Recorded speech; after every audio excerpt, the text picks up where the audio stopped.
टुनटुनी चिड़िया अपनी सौतेली माँ बबली कबूतरी और अपनी सौतेली बहन पिंकी चिड़िया के साथ रहती थी। एक दिन बबली कबूतरी पिंकी के लिए बहुत सारे कपड़े लेकर आती है।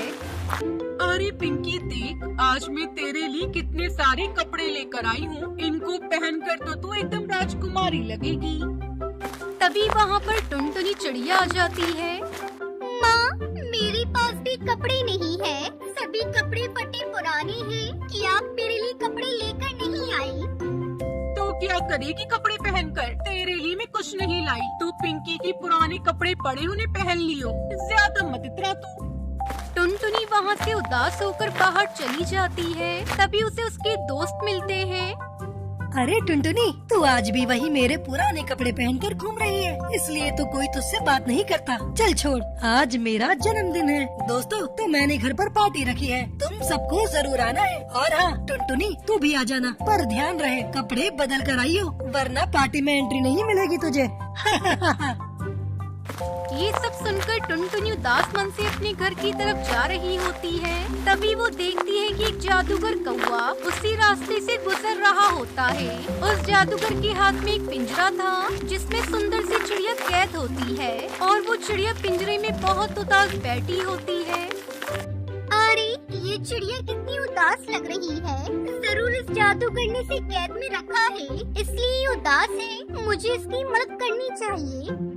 फिर टुनटुनी उस जादूगर के पीछे पीछे चलने लगती है ताकि वो उस चिड़िया को आजाद कर दे। तभी थोड़ी देर बाद चलते चलते जादूगर थक जाता है और वो पानी पीने की जगह रुकता है। टुनटुनी चिड़िया पिंजरे को उठाकर वहाँ से भाग जाती है। ये सब जादूगर देख लेता है और वो भी उसके पीछे भागने लगता है। फिर थोड़ी दूर और पहुँचने पर वो पिंजरा खोल देती है और चिड़िया को आजाद कर देती है। चिड़िया पिंजरे से आजाद होने के बाद एक बहुत ही खूबसूरत परी में बदल जाती है। उस परी को देखकर टुनटुनी डर जाती है। अरे बेटा, डरो मत, मैं तुमको नुकसान नहीं पहुंचाऊंगी। मैं एक परी हूँ। मुझे उस जादूगर ने अपने जादू से एक चिड़िया बना दिया और इस पिंजरे में कैद कर लिया था, लेकिन तुमने मुझे आकर उस जादूगर की कैद से छुड़ा लिया। तभी वो जादूगर वहाँ आ जाता है। ए चिड़िया, तेरी हिम्मत कैसे हुई इस पिंजरे को लेकर भागने की? चल मेरा पिंजरा वापस दे। नहीं नहीं, ये पिंजरे से मत देना, वरना ये फिर से मुझे इसमें कैद कर लेगा। तू मानेगी मेरी बात या नहीं? तू जानती भी है मैं कितना खतरनाक हूँ। चुपचाप इस पिंजरे को मेरे हवाले कर दे, वरना तुझे अपने जादू से पत्थर बना दूंगा। अरे जाओ, तुम खतरनाक कम नौटंकी वाले ज्यादा लग रहे हो। नौटंकी? तू जानती नहीं है अभी मेरी शक्तियों को। मैं एक पल में पत्थर को पानी और पानी को पत्थर कर सकता हूँ। अच्छा, तो जरा ये सामने रखे हुए पत्थर को शीशा करके दिखाओ, तब मैं मानूं तुमको। फिर जादूगर अपनी जादू की छड़ी घुमाता है और सामने रखे पत्थर को वो एक पल में शीशा बना देता है। देखा चिड़िया, और कोई सबूत चाहिए तुझे? चल अब फटाफट मेरा पिंजरा मुझे वापस कर। नहीं, अभी नहीं। ऐसा जादू तो छोटा मोटा जादूगर कर लेता है। मैं तो तुमको तभी मानूंगी जब तुम इस शीशे को टोटा बना दोगे। जादूगर अपने सामने रखे शीशे की तरफ छड़ी घुमाता है और उस शीशे पर जादूगर का ही चेहरा आ रहा था और छड़ी घुमाते ही वो जादू उस शीशे से रिफ्लेक्ट होकर जादूगर पे पड़ जाता है, जिससे वो जादूगर खुद तोता बन जाता है। तभी टुनटुनी भागती हुई जाती है और जादूगर को उसी के पिंजरे में पकड़कर बंद कर देती है और वो पिंजरा उस परी को सौंप देती है। अरे वाह, तुमने तो बहुत चतुराई और आसानी से इस जादूगर को हरा दिया। अब ये जादूगर किसी को भी परेशान नहीं करेगा और तुमने जो आज मुझ पर इतना बड़ा उपकार किया है, मैं इसको कभी नहीं भूलूंगी। इसलिए तो मुझे अपनी कोई भी ख्वाहिश बताओ, मैं वो पूरी कर दूंगी। मेरे पास कोई अच्छे कपड़े नहीं है, इसलिए मेरा कोई दोस्त भी नहीं है। आप मुझे क्या अच्छे कपड़े दे सकती हो? तभी वो परी एक चुटकी बजाती है और एक सुंदर सा गाउन सामने आ जाता है। ये लो, ये अब से तुम्हारा है और ये कोई मामूली गाउन नहीं, ये जादुई गाउन है। अगर तुम इसे पहनोगी तो सभी पक्षी तुम्हारी तरफ ही आकर्षित होंगी। ये गाउन हमेशा साफ ही रहेगा, ये कभी गंदा नहीं होगा। बस तुमको मंत्र बोलना पड़ेगा, ये हमेशा तुम्हारी मदद भी करता रहेगा। तुम जो भी कहोगी ये गाउन वो सारे काम चुटकियों में कर देगा। बस तुमको एक बात का ध्यान रखना है, ये गाउन सिर्फ तब तक ही साफ और जादुई रहेगा जब तक तुम्हारा मन साफ होगा। अगर तुम्हारे मन में छल कपट और लालच आ जाएगा तब इसकी शक्तियों से तुम चली जाएंगी। अब तुम इसे रख लो और मैं चलती हूँ।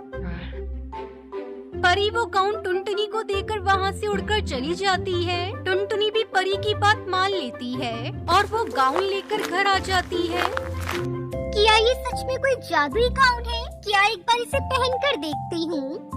थोड़ी देर बाद टुनटुनी वो गाउन पहनकर कमरे में आती है और शीशे के आगे खड़ी हो जाती है। अरे वाह, मैं कितनी अच्छी लग रही हूँ इस गाउन में। शुक्रिया उस जादुई परी का जिसने मुझे गाउन दिया। अरे आज तो गोलू का जन्मदिन भी है, चलो इस गाउन को मैं उसके घर पहनकर चली जाती हूँ। फिर टुनटुनी वो गाउन पहनकर गोलू के जन्मदिन में जाती है। तभी वहाँ पर खड़े सभी पक्षी टुनटुनी को देखकर चौंक जाते हैं। उनकी नजरें टुनटुनी से हटती ही नहीं। इस तरह टुनटुनी अपनी जिंदगी आराम और सुकून से बिताने लगी।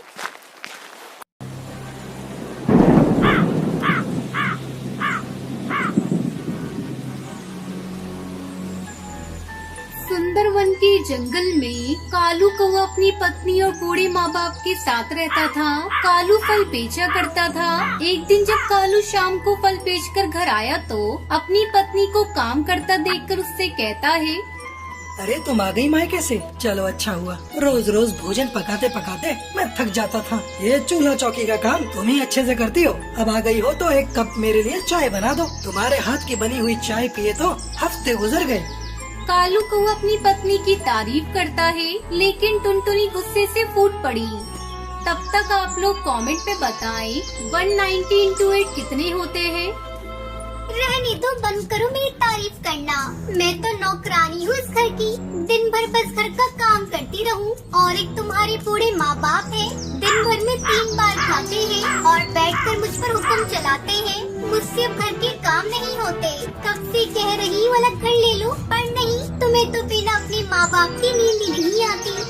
अरे टुनटुनी, ये तुम कैसी बातें कर रही हो? वो अगर मेरे माँ बाप हैं तो तुम्हारे भी सास ससुर हैं। उनके लिए तुम्हारा भी फर्ज बनता है। मैं कह देती हूँ, या तो तुम मुझे नया घर लेकर दो, वरना मैं अपने मायके चली जाऊंगी। मेरे भैया की 2-2 कोठियाँ खाली पड़ी है, बस मेरे कहने की देर है। टुनटुनी बड़बड़ाती हुई अपने काम में लग गई। तभी बाहर डाल पर बैठे कालू के माता पिता चिल्लाते हैं, अरे ओ बहू, लगता है आज बारिश होगी। ना जाने कहां से काले काले बादल आ गए। बाहर रखा सामान हटा दे। जाओ जाकर देखो, तुम्हारे माँ बाप का बुलावा आया है। कालू को अपने माँ बाप के पास जाता है। तभी तेज बारिश शुरू हो जाती है। अरे बाप रे, इतनी तेज बारिश! इस मौसम में तो कभी इतनी तेज बारिश नहीं होती। धीरे धीरे रात हो जाती है, लेकिन बारिश नहीं रुकती। इसी तरह सभी भोजन करके सो जाते हैं। अचानक उनके घर का एक हिस्सा जिसमें माता पिता सो रहे थे वो गिर जाता है और कालू के बूढ़े माँ बाप उसमें दब जाते हैं। बचाओ बचाओ, कालू बेटा हमें बचाओ। ये क्या हो गया पिताजी? आप चिंता न करें, मैं भी आपको बचाता हूँ। माँ जी आप ठीक तो है ना? लेकिन कालू की माँ कोई जवाब नहीं देती। बेटा, तेरी माँ को क्या हुआ? वो कुछ बोल क्यों नहीं रही है? मुझे छोड़, पहले अपनी माँ को बाहर निकाल। किसी तरह टुनटुनी और कालू मिलकर अपनी बूढ़ी माँ को मलबे से बाहर निकालते हैं, लेकिन उसकी माँ मर चुकी थी। माँ, ये क्या हो गया? माँ, आप हमें छोड़कर क्यों चली गयी? सुनिए जी, अभी रोने का वक्त नहीं है। जल्दी बाबूजी को बाहर निकालते हैं। ऐसा न हो कि बाबूजी। अपने मुंह से अशुभ बातें मत निकालो, मेरे बापूजी को कुछ नहीं होगा। कालू को अपने पिता को भी मलबे से बाहर निकालता है, लेकिन वो दम तोड़ चुके थे। मैं तो बर्बाद हो गया, पिताजी भी नहीं रहे। टुनटुनी कालू कौवे की हिम्मत बनाती है। अब रोने से कोई फायदा नहीं जी, घर में पानी भर चुका है, जल्दी यहाँ से चलो। मैं नहीं जाऊंगा। मेरे माँ बाप मर गए, अच्छा हुआ तो मैं भी मर जाता हूँ। तुम्हें जाना है तो जाओ, पर मैं अपने माँ पिताजी को छोड़कर कहीं नहीं जाऊंगा। मैं उनके साथ ही रहूंगा। नादान मत बनो, अगर तुम्हें कुछ हो गया तो तुम्हारे आने वाले बच्चे को कौन संभालेगा? जो होना था हो गया, अब जल्दी चलो यहाँ से। किसी तरह टुनटुनी कालू को लेकर वहाँ से जाती है। फिर वो दोनों एक टूटे पेड़ की डाल पर बैठकर अपनी जान बचाते हैं। अगली सुबह बारिश रुक जाती है। टुनटुनी सी डाल पर एक अंडा देती है। मुझे जल्दी से किसी सुरक्षित स्थान पर ले चलिए, वरना ये अंडा पानी में गिर जाएगा। कहाँ लेकर जाऊँ टुनटुनी? चारों तरफ बस पानी ही पानी नजर आ रहा है। मैंने अपने माँ बाप को तो खो दिया इस बारिश में, लेकिन अब मैं अपने बच्चों को नहीं खो सकता। मैं कुछ करता हूँ। कालू अपनी नजरें इधर उधर दौड़ाता है। तभी उसे दूर एक पेड़ पर एक बहुत बड़ा अंडा रखा हुआ दिखाई देता है। तू हिम्मत रख, हो गया इंतजाम, मैं अभी आया। कालू को वो तुरंत उस बड़े से अंडे के पास जाता है। वो एक शतुरमुर्ग का पुराना अंडा होता है और अंदर से वो सूखा और खाली होता है। पुराना होने की वजह से वो एक सख्त पत्थर बन चुका था। कालू को उसमें खिड़की दरवाजा बनाकर उस अंडे का एक सुंदर घर बना देता है। फिर टुनटुनी और कालू कौआ अंडा घर में अपना अंडा रख देते हैं और खुशी खुशी रहने लगते हैं।